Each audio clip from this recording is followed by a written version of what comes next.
जय श्री माता।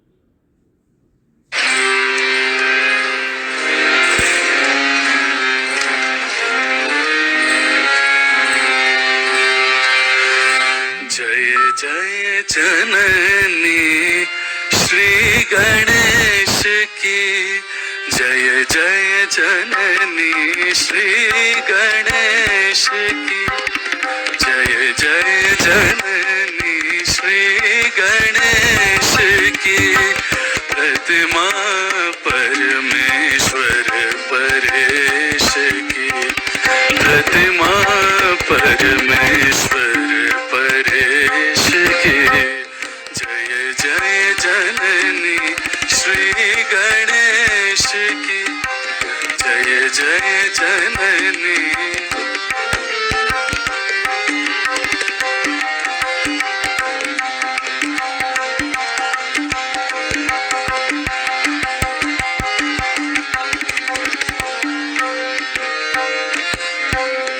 जय गजवदन शतानन माता,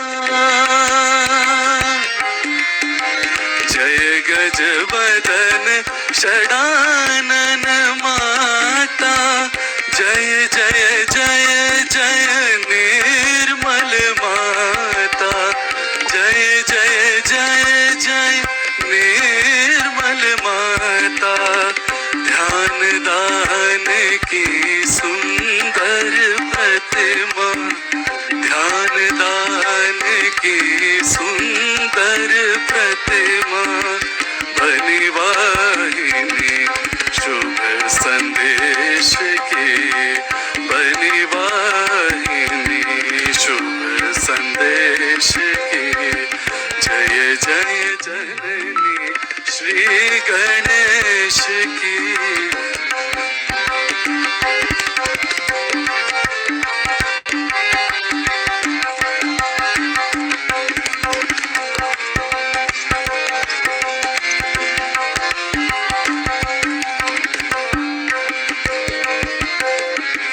जय आदिशक्ति है मात निर्मला, जय आदिशक्ति है मात निर्मला, जय आदिशक्ति है मात निर्मला, जय जय जय जय भक्त वत्सला, जय जय जय जय भक्त वत्सला, भक्ति दान दो भक्ति गम्या, भक्ति दान दो भक्ति गम्या, कीजिए कृपा निर्मल गणेश की, कीजिए कृपा निर्मल गणेश की, जय जय जननी श्री गणेश की।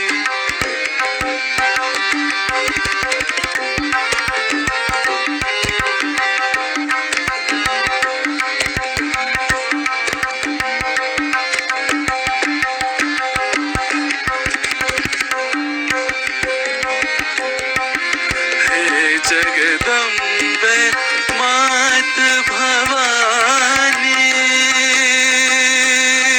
भवानी भवानी,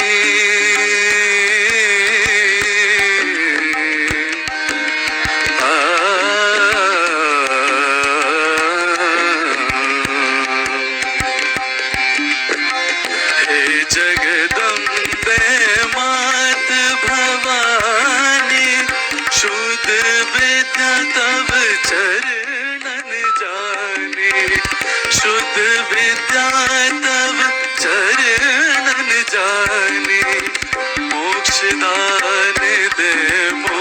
मोक्ष प्रदायिनी मोक्ष दान दे मोक्ष प्रदायिनी तू विनाशिनी भव कलेश की तू विनाशिनी भव कलेश की जय जय जननी श्री गणेश की जय जय जननी श्री गणेश की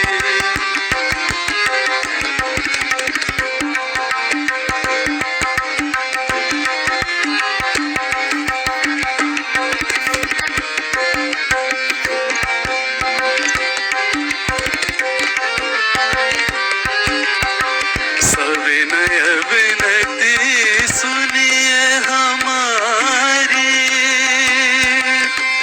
आ, आ, आ,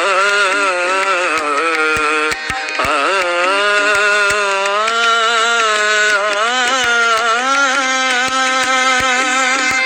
सविनय विनती सुनिए हमारी माँ निर्मल भोली अति प्यारी माँ निर्मल भोली अति प्यारी मन अंतर में ज्योत जला दो मन अंतर में ज्योत जला दो चंद्र निभा ज्योति दिनेश की चंद्र निभा ज्योति दिनेश की जय जय जननी श्री गणेश की जय जय जननी श्री गणेश की प्रतिमा परमेश्वर परेश की प्रतिमा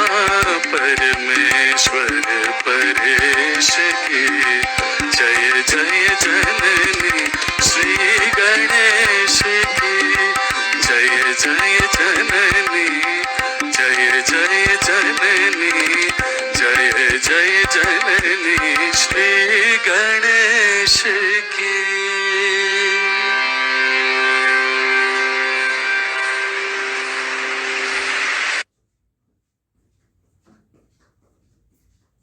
माता जी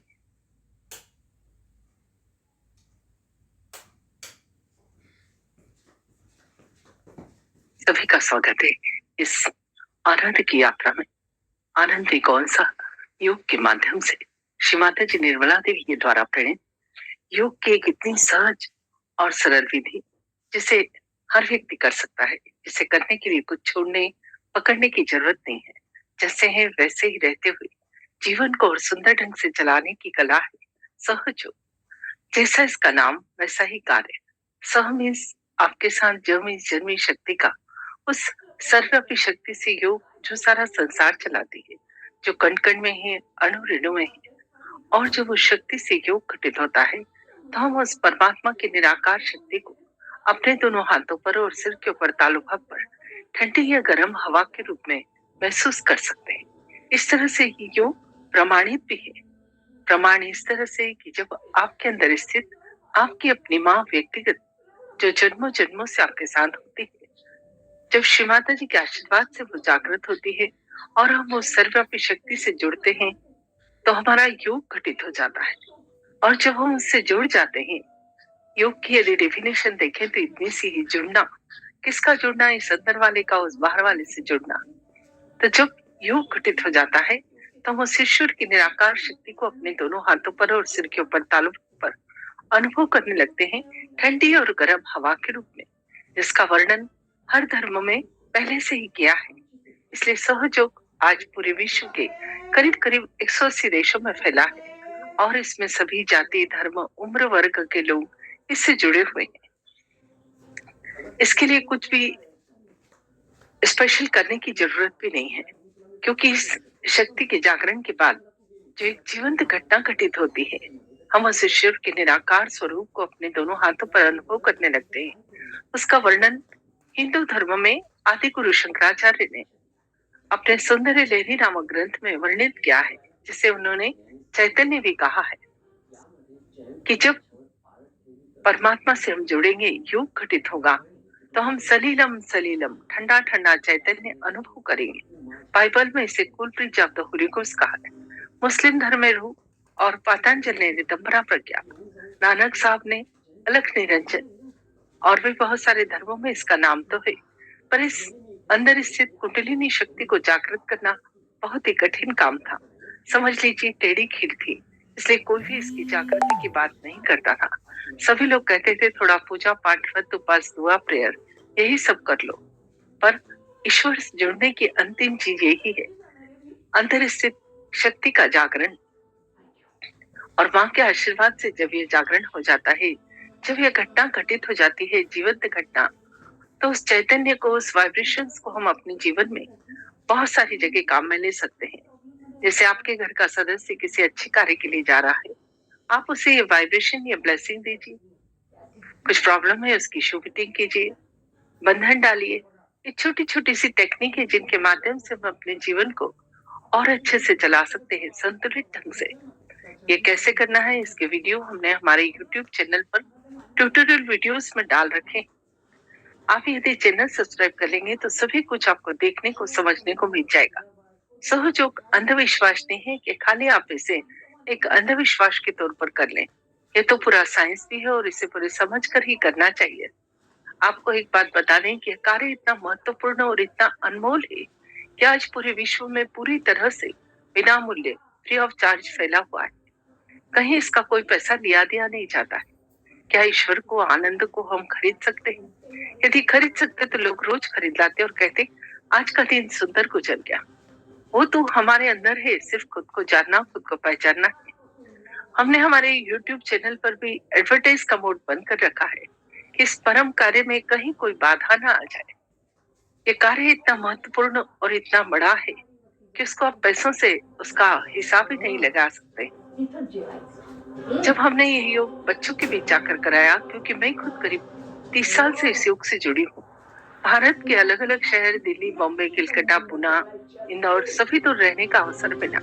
माँ के आशीर्वाद से खुद तो करती रही, जन जन तक सहयोग को पहुंचाती रही। बहुत ही सुंदर उसके अनुभव रहे, बहुत ही सुंदर रिजल्ट। तो जब बच्चों के बीच जाकर स्कूल, कॉलेज, हॉस्टल्स में कराया, तो बच्चों का IQ, ग्रास्पिंग पावर, मेमोरी, यह सब तो ठीक हो ही जाती, पर जो सबसे बड़ी चीज देखी बच्चों के अंदर, वह थी बच्चों के अंदर संस्कार, जिसकी अभी सबसे ज्यादा कमी है। जो बच्चे रोज नियमित सुबह शाम ध्यान करते हैं, फुटसुक करते हैं, वीक में एक बार सेंटर जाते हैं, श्री माता जी के लेक्चर्स सुनते हैं, मैंने देखा वो बच्चे इतने संस्कारिक होते हैं। कभी भी अपशब्द नहीं बोलते, कभी गाली नहीं बोलते, गलत रास्ते नहीं जाते, गलत लोगों की संगत में नहीं पड़ते, कोई बुरी आदत उनके अंदर नहीं होती। यहाँ तक कि वो बच्चे बिल्कुल पारस की तरह होते हैं, जहाँ जाते हैं वहाँ अपने जैसे 10 और बनाकर लाते हैं। इसी तरह से मैंने उन बच्चों के अंदर ये एक बहुत बड़ा संस्कार देखा कि वो बच्चे बड़ों का आदर बिल्कुल इस तरह से करते हैं जैसे बड़े उनके भी भगवान। इस तरह से बच्चों के व्यक्तित्व का निर्माण होते हुए देखा है। यही योग जब हमने गांव में किसानों को कराया, तो मैंने देखा कि किसानों का ऐसा कहना था कि सालों का कर्जा खत्म हो गया, क्योंकि जब उन्होंने सहज कृषि की, मतलब बीजों को बोने के पहले श्री माता जी के समक्ष रखा, जल रखा और ये चैतन्य जल और बीज खेतों में डाला, तो उनका कहना था कि फसल इतनी अच्छी आई कि फसल को कीड़ा नहीं लगता था, उस फसल की एक विशेष खुशबू है और इतना पैसा आया, किसानों का कर्जा खत्म हो गया। इसी तरह से जब हमने ये योग डॉक्टर्स के बीच जाकर कराया, जब उन्होंने अपने पेशेंट पर यह प्रयोग कर देखा, तो उनका ऐसा कहना था कि ऐसी साइकोसोमेटिक डिसीज जिनका के इलाज ही संभव नहीं था, ऐसे पेशेंट को जब हमने दवाई भी दी और योग भी कराया, तो उनकी रिकवरी जल्दी होने लगी। इस तरह से जो जिस क्षेत्र से आया था, उसने अपने क्षेत्र में इस चैतन्य शक्ति या वाइब्रेशंस का प्रयोग किया और बहुत ही सुंदर उसके रिजल्ट आए। आजकल जिससे मिलो वह यही बात करता है, फ्रस्ट्रेशन, डिप्रेशन, तनाव, ये सब आता कहाँ से और क्यों आता है? क्योंकि मानव जन्म बहुत मुश्किलों से मिला है। बोलते हैं 84 लाख योनियों के बाद इस जन्म की प्राप्ति होती है, और इसको हम यूं ही टेंशन में गुजार देते हैं, क्योंकि व्यक्ति को जो मिला है उससे खुश नहीं, और जो मिलेगा कि नहीं मिलेगा उसको लेके सदैव चिंतित रहता है। इन दो विचारों में वो इतना दुखी रहता है, हमेशा उदास परेशान रहता है। तो इन विचारों से कैसे मुक्ति पाई जाए और अपने आप को कैसे संतुलित रखा जाए? तो अभी आपकी स्क्रीन पर हमारे अंदर के सूक्ष्म शरीर का फोटो आ रहा है। बाहर से भले ही हम लोग दिखने में अलग अलग हैं, पर अंदर से हम सबका शरीर एक जैसा होता है। जब बच्चा माँ के गर्भ में 3 माह का होता है तो वो परमात्मा की शक्ति तालुभाग से प्रवेश करती है और शरीर में 3 नाड़ी और 7 चक्र बनाती। बची हुई शक्ति जहाँ रीढ़ की हड्डी खत्म होती है वहां एक पवित्र अस्थि होती है, वहां 3.5 कुंडल बनाकर बैठ जाती है। यह शक्ति कुंडल बनाकर बैठी रहती है, इसलिए इसे कुंडलिनी शक्ति या प्योर एनर्जी कहते हैं। साइंस ने यह सब नाम अब दिए हैं, पर हमारा अध्यात्म इतना गहन है। हम भारतीय सबसे धनी लोग हैं, पर हम अपनी वैल्यू ही नहीं समझते और जानते नहीं कि हमारे पास कितना बड़ा अध्यात्म का धन है। उसमें तो सभी कुछ पहले से ही वर्णित है, हमने अब ये नए नाम साइंस के हिसाब से दे दिए हैं। तो जब यह माँ जागृत होती है, कुंडलिनी माँ, तो हमारा 3 नाड़ी और 7 चक्र से बना यह अंदर का सटल सिस्टम या सूक्ष्म शरीर को संतुलित कर देती है। अब इसमें असंतुलन क्या होता है? लेफ्ट साइड की नाड़ी ईड़ा नाड़ी है, जिसे कि चंद्र नाड़ी कहते हैं, जिसे साइंस में लेफ्ट सिंपैथेटिक नर्वस सिस्टम कहते हैं। जब मन में बहुत ज्यादा भूतकाल के विचार चलते हैं, उन्हें हम भूल ही नहीं पाते, उन्हीं को दोहराते रहते हैं।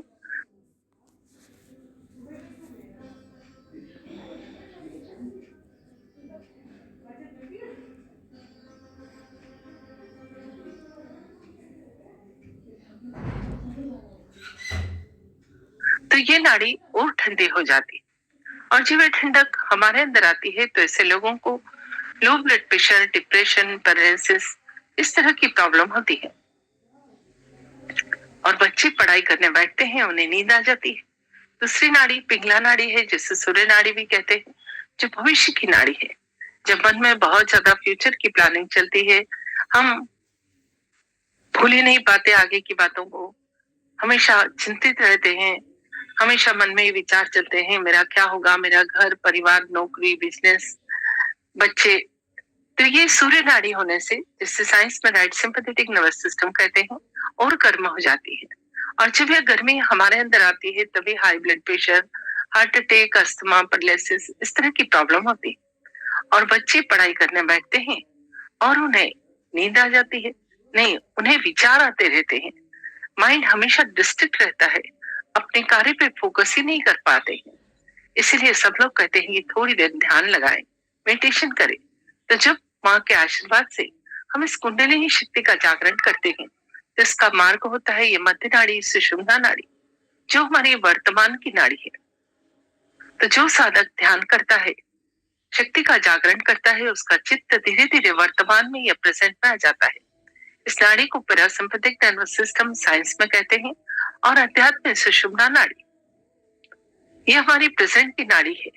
तो चित्त वर्तमान में आ जाता है जब हम शक्ति का जागरण करते हैं, और वर्तमान में चित्त आने से मन प्रसन्न और शांत हो जाता है। तो धीरे धीरे बीमारियां तो आप ही चली जाती है।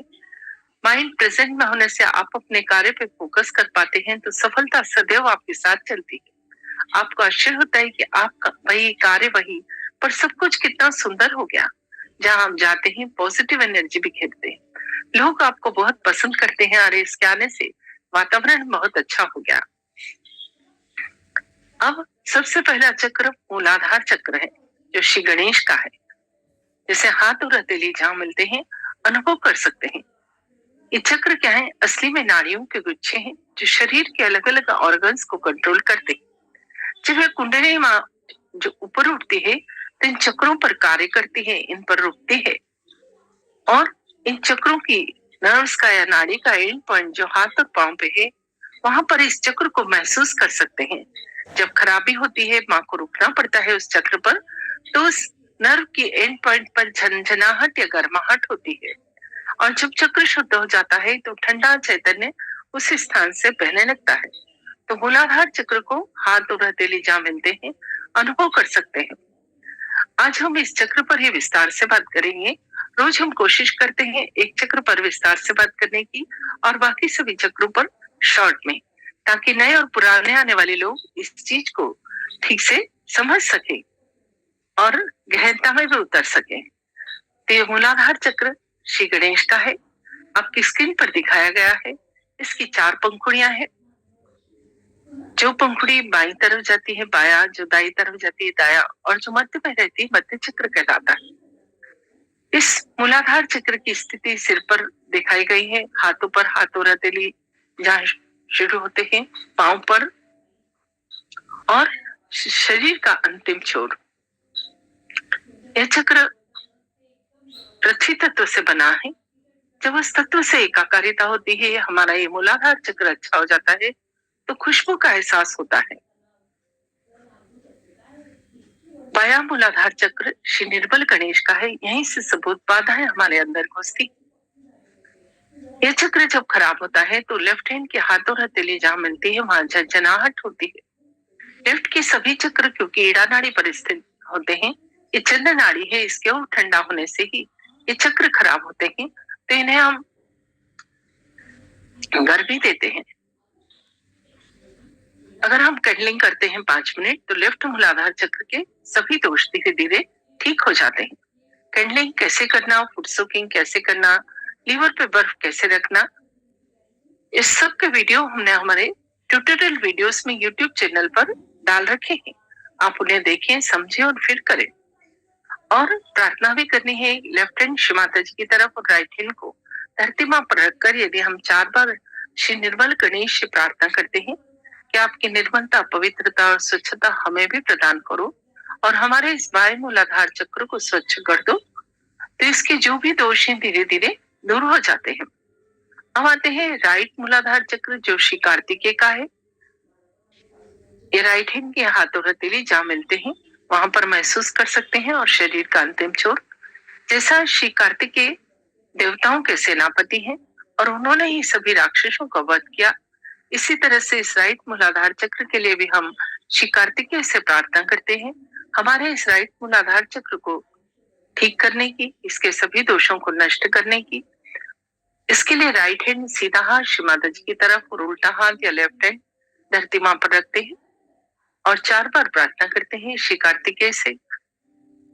राइट के और मध्य के सभी चक्रों को ठीक करने के लिए फुट सोकिंग की प्रक्रिया की जाती है। नमक के पानी में पाँव रखना हर सहयोगी को 5 से 10 मिनट यह जरूर करना चाहिए।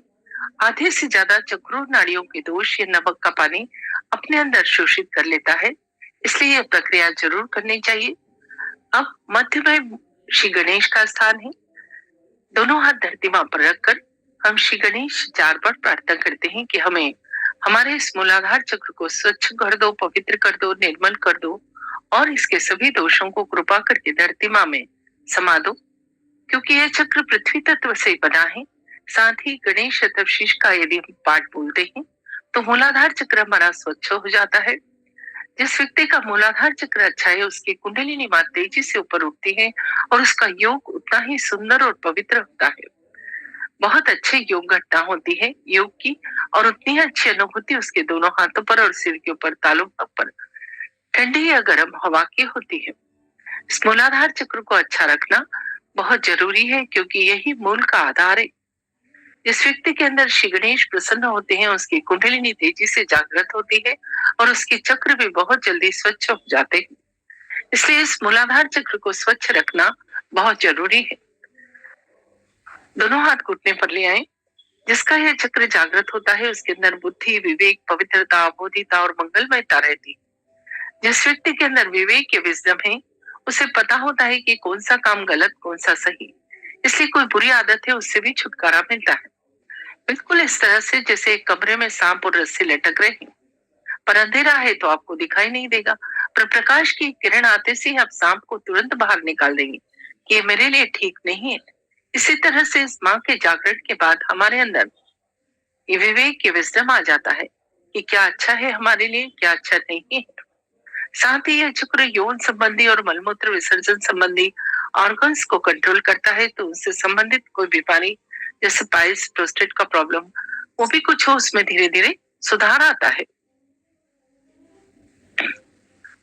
तो इस तरह से आज हमने मूलाधार चक्र के विषय में जाना। अब कल हम स्वादिष्ठान चक्र के विषय में जानकारी लेंगे। रोज हम कोशिश करते हैं एक चक्र पर विस्तार से बात करने की और बाकी सभी चक्रों पर शॉर्ट में, ताकि नए और पुराने आने वाले लोग इस चीज को ठीक से समझ सके। स्वादिष्ठान चक्र का स्थान दोनों हाथ के अंगूठे पर, इसकी अनुभूति शरीर में मूलाधार चक्र से थोड़ा सा ऊपर। यहाँ श्री ब्रह्मदेव सरस्वती विराजमान है, जिन्होंने इस दुनिया की रचना की। उनके जागृत होने पर वही रचनात्मक कलात्मक गुण और उस ईश्वर को जानने का शुद्ध ज्ञान हमें प्राप्त होता है। जैसे कि नए बच्चे का सृजन भी यहीं पर होता है, ऐसे ही सृजनात्मक कलात्मक गुण आने से यदि आप बच्चों को मेडिटेशन कराते हैं तो बहुत ही डायनामिक व्यक्तित्व होता है। उनकी ड्राइंग, पेंटिंग, गाना गाना, हर काम में सुंदरता आती है। साथ ही लिवर, किडनी, पेंक्रियास में कोई प्रॉब्लम है वह भी दूर होती है। नाभि चक्र दोनों हाथ की सबसे बड़ी उंगली पर श्री विष्णु लक्ष्मी इसे संभालते हैं और सभी लक्ष्मियों का स्थान यहाँ पर होने से, उनके जागृत होने से पारिवारिक संबंधों में मधुरता, लक्ष्मी की कृपा और पैसों में बरकत होती है। वो आत्मी समाधान ही होता है, जो है उसमें पूरा सुख उठाता है। दोनों हाथ की सबसे बड़ी उंगली पर आप इसे अनुभव कर सकते हैं। इसके बाद आता है भवसागर, ग्रीन कलर का गोला आप जो देख रहे हैं, जिसे व्हाइट कहते हैं। दोनों हाथ की हथेली के बाहरी हिस्से में आप इसे अनुभव कर सकते हैं। जब यह जागृत होता है तो हमारे अंदर गुरु के गुण आ जाते हैं। हमारा गुरु तत्व जागृत होता है। सभी गुरुओं का स्थान यहीं पर है। जो भी महान 10 धर्म गुरु इस धरती पर आए, जब यह गुरु तत्व जागृत होता है तो हम अपनी बात को कहीं पर भी बहुत सुंदर ढंग से समझा सकते हैं। तो बच्चों को यदि आप मेडिटेशन कराते हैं, गुरु तत्व जागृत होने से पूरे कॉन्फिडेंस से अपनी बात हर जगह व्यक्त करते हैं, चाहे ग्रुप डिस्कशन, इंटरव्यू, वाइवा, भाषण प्रतियोगिता, वाद प्रतियोगिता, जो भी हो। उसके बाद आता है हृदय चक्र, जिसे दोनों हाथ की छोटी उंगली पर जान सकते हैं। माँ जगदम्बा इसे संभालती है। जो रोगों से लड़ने की एंटीबॉडी से, जिन्हें अध्यात्म में गण कहते हैं, यहीं से तैयार होकर 12 साल तक इस पूरे शरीर में जाते हैं। जो बच्चे बहुत डरते हैं, कहीं न कहीं उनके अंदर डर ज्यादा होने से बार बार बीमार होते हैं। जिन महिलाओं को ब्रेस्ट कैंसर की प्रॉब्लम है, वो अपने आप को बहुत इनसिक्योर फील करती है। यदि उन्हें मेडिटेशन कराया जाए तो इस तरह की प्रॉब्लम से छुटकारा मिलता है। एक बंधन लेने की प्रक्रिया है जो आधा मिनट की है। शिवाजी जी ने बताई है कि सुरक्षा कवच लेकर यदि हम घर से निकलते हैं तो हम पूर्ण सुरक्षित रहते हैं। कहीं एक्सीडेंट भी हुआ तो हमें कुछ नहीं होता, कोई जादू टूना नहीं कर सकता, कोई बुरी निगाह हम पर नहीं डाल सकता है। इसके बाद विशुद्धि चक्र जो गले में है और अंगूठी के पास वाली उंगली पर इसे जान सकते हैं। श्री राधा कृष्ण इसे संभालते हैं। नाक, कान, गले से संबंधित अंगों को यह चक्र कंट्रोल करता है। तो उनसे संबंधित कोई बीमारी, जैसे कि थायराइड का प्रॉब्लम, इस तरह की कोई प्रॉब्लम है, स्पॉन्डिलाइटिस का, उसमें भी सुधार होता है। साथ ही राधा कृष्ण के गुण की वाणी में मधुरता, व्यक्तित्व में आकर्षण, साक्षी भाव, डिवाइन डिप्लोमेसी, यह सब हमारे अंदर धीरे धीरे जागृत होते हैं। उसके बाद आज्ञा चक्र आप देखिए, तीनों नाड़ियां यहाँ पर आकर मिलती है और लेफ्ट नाड़ी राइट में और राइट नाड़ी लेफ्ट में जाकर ये ईगो और सुपर ईगो के अहंकार और प्रत्यहंकार के दो बलून्स बन जाते हैं, जो कुंडलिनी माँ के मार्ग को अवरुद्ध कर देते हैं। अभी तक इसलिए ध्यान आज्ञा चक्र तक ही सीमित था, क्योंकि इससे ऊपर जाने का मार्ग बंद था। इसे पार करना बहुत ही कठिन कार्य था, क्योंकि इस चक्र का जो गुण है क्षमा करना, बहुत ही कठिन गुण। बड़े बड़े ऋषि मुनि भी हजारों साल तपस्या करते थे, पर गुस्सा करते थे, शाप देते थे, भस्म कर देते थे। पर माँ के आशीर्वाद से जब यह क्षमा की शक्ति हमारे अंदर आती है तो ये कुंडलिनी माँ इस आज्ञा चक्र से ऊपर उठकर सहस्त्रार चक्र का भेदन कर उस सर्वव्यापी शक्ति से हमारा योग करा देती है, जो चारों तरफ है। इस सहस्त्रार चक्र को दोनों हाथ के हथेलियों के मध्य और सिर के ऊपर तालुबा पर लिम्बिक एरिया में महसूस कर सकते हैं। यहाँ पर एक ब्रह्मरंध्र है, उसका कुंडलिनी माँ भेदन करती है, तभी हमारा योग घटित होता है और उस परमात्मा की निराकार शक्ति को हम अपने दोनों हाथों पर और सिर के ऊपर तालुबाग पर ठंडी या गर्म हवा के रूप में अनुभव करने लगते हैं। तो अभी हम इस शक्ति का जागरण करेंगे। उसके पहले इस अंदर के सूक्ष्म शरीर को स्वच्छ करेंगे। तो जिन 5 तत्वों से हम बने हैं, जल, आकाश, अग्नि, पृथ्वी और वायु, उन्हीं पांच तत्वों का उपयोग करके पहले हम अपने आप का शुद्धिकरण करेंगे, फिर ध्यान में जाएंगे। कैसे करना है सीख लीजिए। दोनों हाथ घुटने पर खुलकर रखें।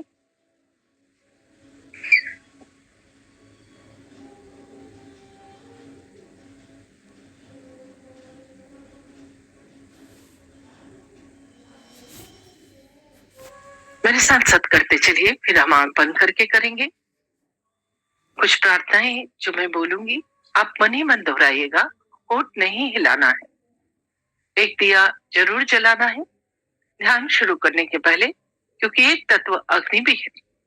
अब अपना सीधा हाथ या राइट हैंड धरती मां पर रखें, हथेली को चिपकाकर। जो ऊपर बैठे हैं साइड में छोड़ दें। फिर दोनों हाथ घुटने पर खुले हुए, लेफ्ट हैंड या बायां हाथ कोहनी से बढ़कर आकाश की तरफ। फिर दोनों हाथ धरती मां पर। जो ऊपर बैठे हैं हाथ को साइड में छोड़ दें। फिर सीधा हाथ या राइट हैंड अपने हार्ट पर, यही हाथ अपने कपाल पर, और यही हाथ सर के पीछे, और यही हाथ सिर के ऊपर तालू पर। थोड़ा सा देख लीजिए। ये हथेली की चमड़ी से सिर की चमड़ी को इस तरह से 7 बार, जिस तरह से घड़ी का कांटा घूमता है, घुमाएंगे। वहीं पे हाथ ऊंचा करके उस शक्ति को फील करेंगे। थोड़ा आगे पीछे, थोड़ा दाएं बाएं, और तालू से ऊपर नीचे कर कर देखेंगे। किसी को बहुत ऊपर तक ठंडक का एहसास होता है। फिर दूसरे हाथ से भी चेक करेंगे, और फिर दोनों हाथ आकाश की तरफ, गर्दन पीछे, और मन में एक प्रश्न पूछेंगे। बस इतना ही करना है। जैसे इसका कार्य वैसा ही नाम भी है, उतना ही सहज और सरल है। तो अभी आपकी स्क्रीन पर शिव माता जी का फोटो आ रहा है। ये फोटो बहुत खास है, ये बाजार में बिक्री नहीं होता है। इस फोटो से निकलने वाली चैतन्य की किरणें ही हमारी कुंडलिनी शक्ति के जागरण में हमारी मदद करती है।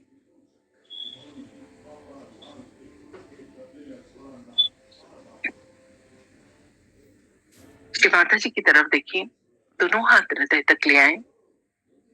सहयोग की एक ही शर्त है, आपकी पूर्ण इच्छा होनी चाहिए। यदि मन में कोई संदेह शंका है तो इस मां का जागरण नहीं होगा, जो आपके ही अंदर विराजमान है। त्रिकोणाकार अस्थि में जहां रीढ़ की हड्डी खत्म होती है, कुंडलिनी मां, उसे सब पता है कि आप क्या चाहते हैं। इसलिए सभी से मेरी रिक्वेस्ट है, पूर्ण इच्छा कर कर बैठे, पूरे मन से यहाँ पर मन ही मन प्रार्थना करें। मां, कृपा करके मुझे योग प्रदान करो।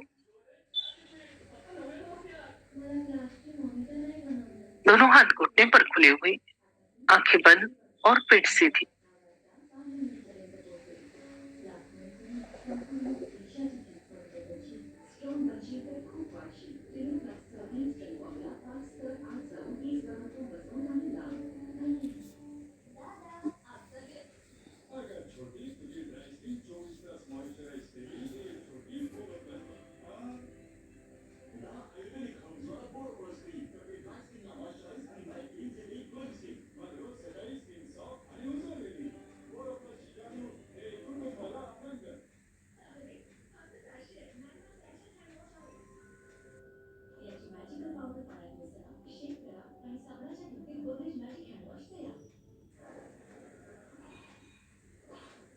पूर्ण शांत हो जाए, विचारों से विखे दें, थोड़ी देर के लिए जाओ। तन और मन की पूरी तैयारी से बैठे। पूरे ध्यान के दौरान पीठ को सीधा रखें। ये बहुत ही विशेष समय है, अपनी ही प्रार्थना से अपनी ही शक्ति का जागरण और जन्मों की तपस्या पूर्ण होने का वक्त। तो पूरे प्रसन्न चित्त बैठे, पूरे आनंद के साथ।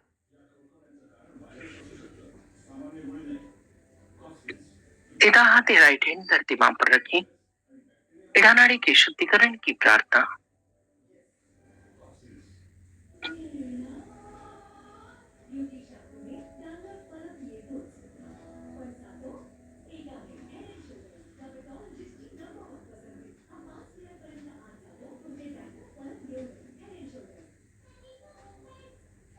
प्रार्थना करेंगे, मां इस नाड़ी के सभी दोष विकार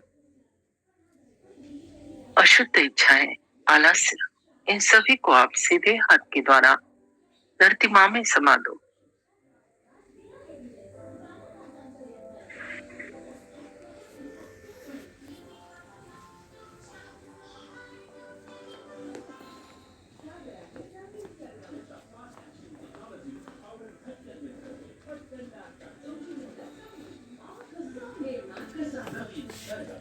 आवाज कमी कर ना थोड़ा।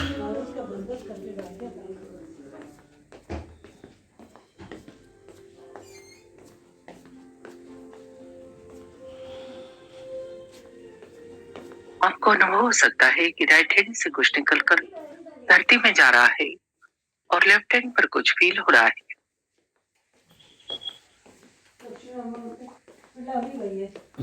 वो लगा दो हमारा, वो चलेगी मेरे ऊपर क्या भी है तब। चलो लगा देते, तुम बात कर रहे।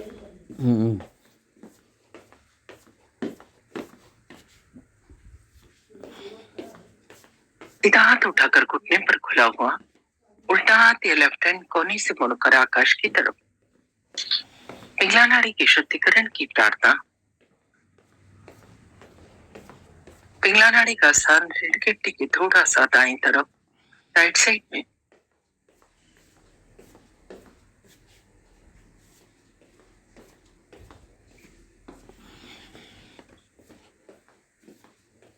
प्रार्थना करेंगे, मां इस नाड़ी के सभी दोष, विकार, भविष्य की चिंताएं, अतिरिक्त गर्मी कृपा करके लेफ्ट हैंड के द्वारा आकाश तत्व में समा दो। यार अभी तो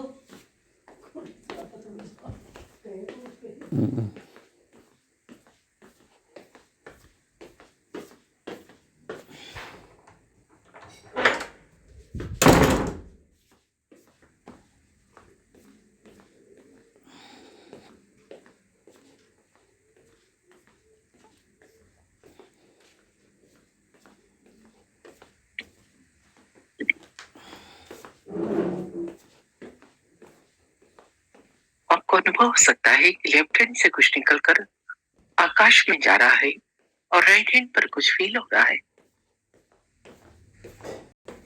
हाथ धीरे धीरे वापस घुटने पर। अभी दोनों हाथ धरती मां पर। धरती मां को प्रणाम और प्रार्थना। हे धरती मां, अभी भी मेरी दोनों नाड़ियों में यदि कोई दोष बाकी है तो कृपा करके आप अपने अंदर शोषित कर लो।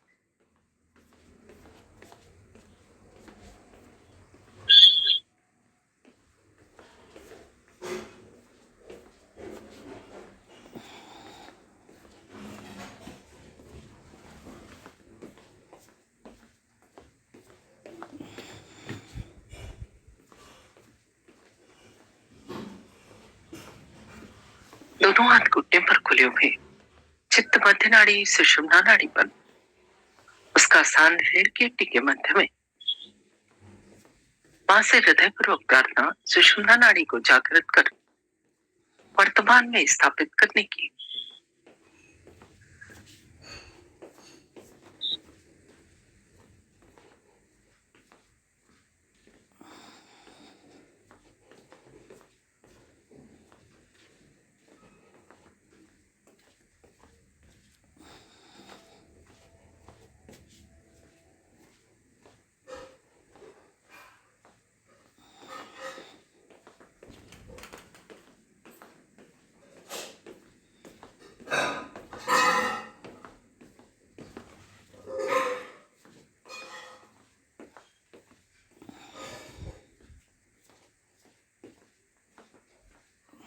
अब अपना सीधा हाथ या राइट हैंड अपने हृदय पर, आत्मा के स्थान पर। यहाँ पर कहें, मां, मैं ये शरीर, मन, बुद्धि, अहंकार कुछ भी नहीं, मैं सिर्फ आत्मा हूं। और जब मैं आत्मा हूं तो मैं निर्दोष भी हूं। आत्मा में कोई खराबी नहीं होती। पूरे विश्वास से कहे, मां, मैं शुद्ध आत्मा हूं।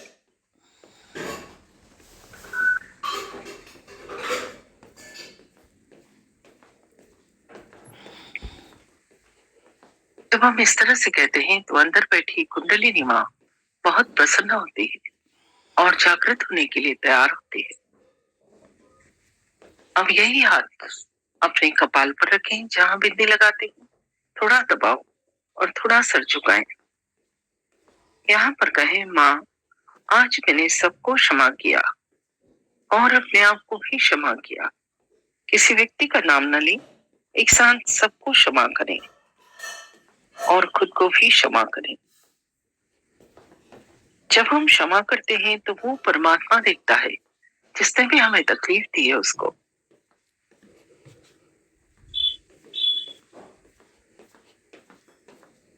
अब यही हाथ सर के पीछे और गर्दन थोड़ी सी पीछे झुकाएंगे। यहाँ पर कहें, माँ जाने अनजाने में उस परमात्मा की शान के खिलाफ यदि मुझसे कोई कार्य हुआ है तो क्षमा करो। परमात्मा क्षमा का सागर है, दया का सागर है, हमारी सभी गलतियों के लिए क्षमा करता है।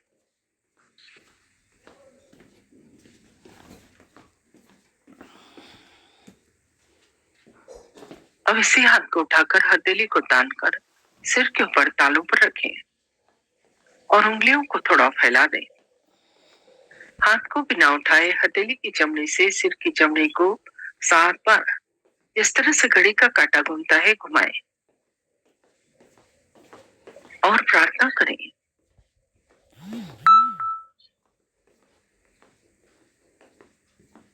श्री माता जी, कृपा करके मुझे आत्म साक्षात्कार दो, सेल्फ रियलाइजेशन दो। उस सर्वव्यापी शक्ति से जो ये सारा संसार चलाती है, मेरा योग करा दो, उस शक्ति की अनुभूति दो। हाथ घुमाना बंद, धीरे धीरे हाथ वापस घुटने पर।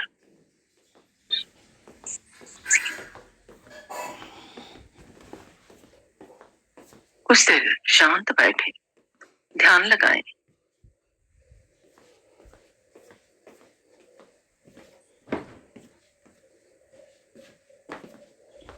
चित्त को तालू पर ही रखें, दोनों हाथ घुटने पर खुले हुए, आंखें बंद और पीठ सीधी। विचारों को सिर्फ देखिए और उन्हें माफ करते जाएं। धीरे धीरे तो विचारों में अंतर बढ़ जाएगा और वो अंतर के क्षण में ही हमारा योग घटित होगा।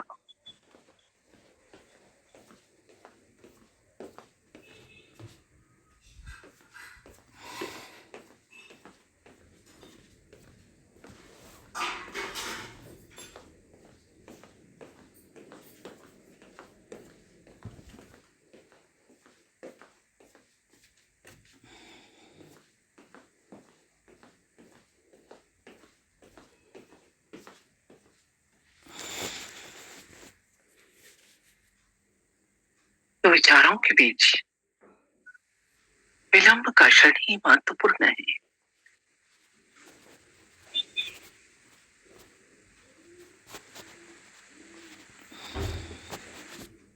आंखें बंद ही रखें और अपना अटेंशन दोनों हाथ की हथेली और उंगलियों के टिप्स पर लाएं।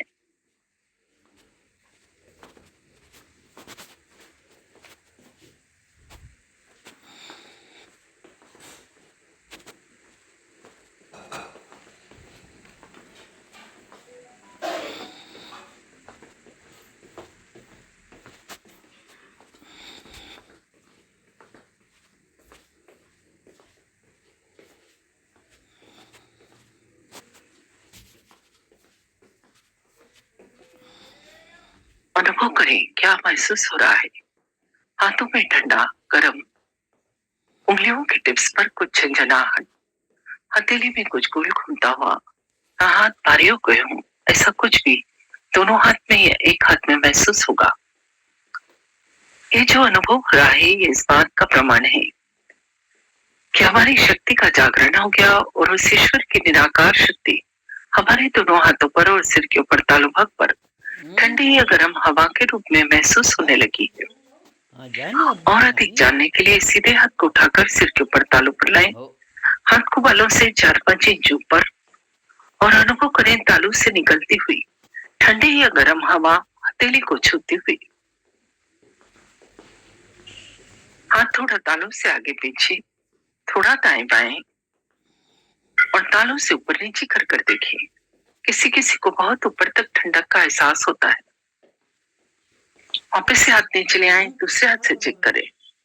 हाथ को तालू से थोड़ा ऊपर रखें और अनुभव करें तालू से निकलती हुई ठंडी या गर्म हवा हथेली को छूती हुई। थोड़ा हाथ आगे पीछे, थोड़ा तालू से दाएं बाएं और तालू से ऊपर नीचे कर कर देखिए। आप दोनों हाथ आकाश की तरफ, गर्दन पीछे और मन में एक प्रश्न पूछिए। माँ, क्या यही वो शक्ति है जो सारा संसार चलाती है? क्या यही परमात्मा के प्रेम की शक्ति है? क्या यही डिवाइन पावर है? उत्तर में हमारे हाथों पर और स्पष्ट अनुभूति होगी। जो अनुभव हो रहा था और बढ़ जाएगा। ये इस बात का प्रमाण है कि हमारा प्रश्न सही है। हाथ धीरे धीरे वापस घुटने पर और कुछ सेकंड शांत बैठे। अपने अंदर देखें इस समय की स्थिति को। क्या मन शांत है, प्रसन्न है, विचार कम है? यदि इसका उत्तर हाँ है तो दोनों हाथ जोड़ ले। अंदर बैठी कुंडलिनी माँ और श्री माता जी को धन्यवाद स्वरूप प्रणाम करें। धीरे धीरे आंखें खोलें और अपने हाथ भी खोल लें।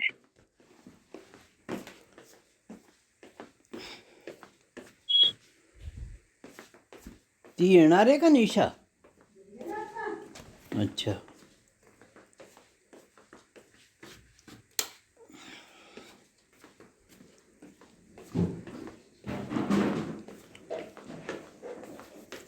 जय श्री माता जी। जिन्होंने भी आज पहली बार ज्वाइन किया या कुछ ही दिनों से आ रहे हैं, सभी से मेरी रिक्वेस्ट है लगातार इस सेशन को तब तक अटेंड करें जब तक चक्रों नाड़ियों का ज्ञान और चैतन्य की अनुभूति नहीं हो जाती। उसके बाद आप हमारे गहन ध्यान का सेशन अटेंड कर सकते हैं, इसकी जानकारी अभी आपको दी जा रही है। जय श्री माता जी। जय श्री माता जी सभी को।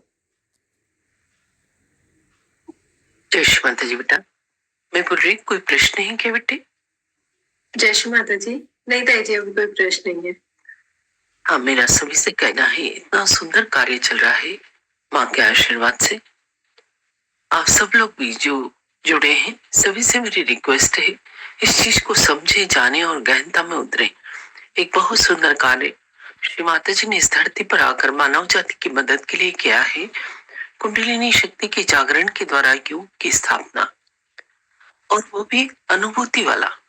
आप कुछ अपनी अनुभूति शेयर करना चाहते हैं या मन में कोई प्रश्न है तो आप जूम ऐप डाउनलोड करके जूम की जो लिंक यूट्यूब पर डाल रखी है उस पर क्लिक करेंगे तो आप हमसे बातचीत भी कर सकते हैं। कुछ आप अनुभव शेयर करना चाहते हैं तो वह भी कर सकते हैं। मन में कोई प्रश्न न रहे, यह कार्य पूरी तरह से विनामूल्य है और पूरे विश्व में चल रहा है। आप सभी से प्रार्थना है खुद इसको समझे, औरों तक भी लिंक पहुंचाएं। अब आगे की जानकारी आपको दी जाएगी। जय श्री माता जी। जय श्री माता जी। जो भी साधक अभी जुड़े हैं, आपके कोई भी प्रश्न हो, डाउट हो या अपनी अनुभूति शेयर करना चाहते हो तो आप हमें YouTube पर लाइव चैट में लिखकर पूछ सकते हैं। आप चाहे तो हमने जूम मीटिंग की लिंक भी शेयर करी है। इस मीटिंग को ज्वाइन करके आप हमसे बात भी कर सकते हैं। जो भी नए साधक जुड़े हैं, आपसे विनती है कुछ दिन आप इस सेशन को जरूर देखें। धीरे धीरे आपको सभी चक्रों की जानकारी मिलेगी और आपकी अनुभूति भी बढ़ेगी। इस दौरान आपको कोई भी डाउट आए तो नए साधकों के लिए ये कार्यक्रम रोज इसी तरह इसी YouTube चैनल पर दिन में 3 बार लाइव रहता है। पहला कार्यक्रम सुबह 8 बजे, दूसरा दोपहर 4:15 और तीसरा रात 7:45 बजे। आप अपने सुविधा अनुसार कोई भी कार्यक्रम अटेंड कर सकते हैं और उसके बाद अपना डाउट पूछ सकते हैं। आप चैनल सब्सक्राइब कर लेंगे तो रोज होने वाले कार्यक्रम की लिंक्स आपको रोज मिलती रहेगी। इसी के साथ हमने बहुत सारे ट्यूटोरियल वीडियोस, वर्कशॉप के वीडियोस भी अपलोड किए हैं, जिन्हें देखकर आप अच्छे से इन क्रियाओं के बारे में समझ सकते हैं। अभी कोई प्रश्न नहीं है तो हम एक ट्यूटोरियल वीडियो चला रहे हैं जो हमारे YouTube चैनल पे भी अपलोडेड है।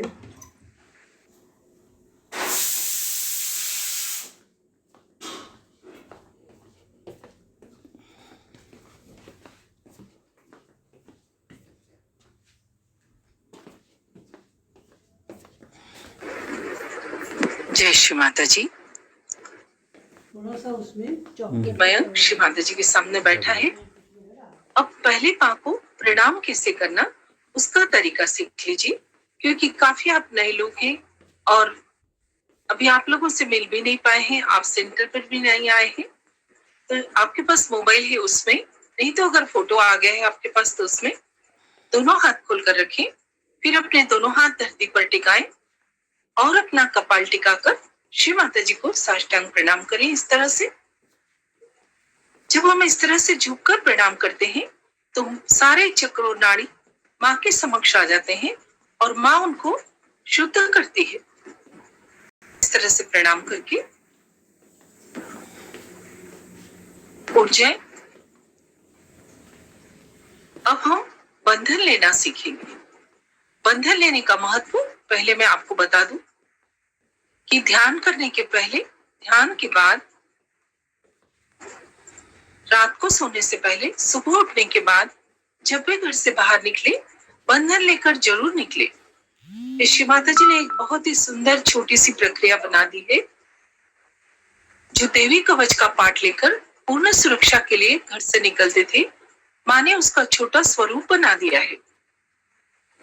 हमारे शरीर में 3 नाड़ी और 7 चक्र होते हैं, तो हम अपनी शक्ति को पहले 3 बार उठाकर सहस्त्रार पर ले जाकर बांधते हैं और फिर अपने आसपास 7 चक्र हैं, सुरक्षा कवच बनाते हैं।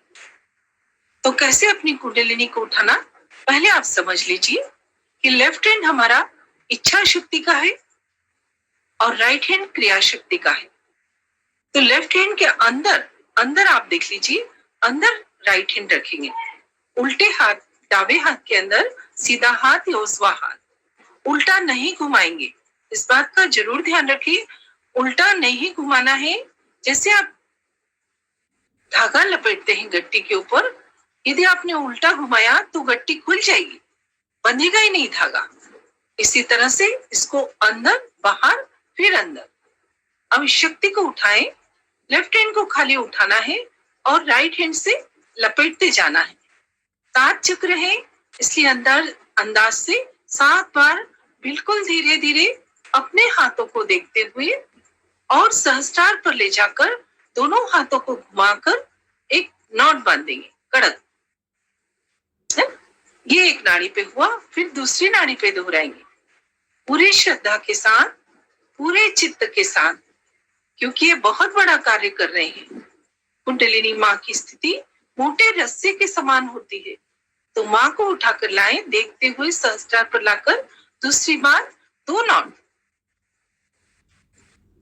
फिर से हम उठाएंगे, अंदाज से 7 बार लपेटेंगे 7 चक्रों के ऊपर, देखते हुए ऊपर लाएंगे और सहस्त्रार पर ले जाकर 3 नॉट अच्छे से टाइट बांधेंगे। ये 2 और ये 3। इस दोनों हाथ खोलकर रख लें। देखिए अब हाथों में चैतन्य बढ़ जाता है इतना करने से ही। फिर दोनों हाथ खोलकर रख लेंगे और अब अपना सीधा हाथ जो कार्य शक्ति का है उससे हम अपने आसपास कवच बनाएंगे।